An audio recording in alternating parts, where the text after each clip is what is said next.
Okay, so day 4 of answering random chat GPT questions. So for question of the day, for day 4, what does a good day look for you now?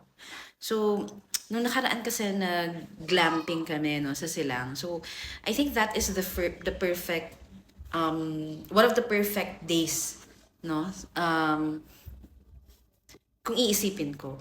Kasi pagkagising sa umaga, naglakad-lakad muna kami, alam mo yon, napakatahimik, ang lamig ng paligid, ang raming puno, maraming greens kang makikita, kasama mo yung mga anak mo na naglalakad, naglalaro.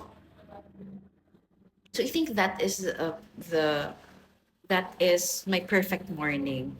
So in general, yung good day ko ay kasama ko yung family ko, roaming around, and maraming nakikita na greens. I think that's it.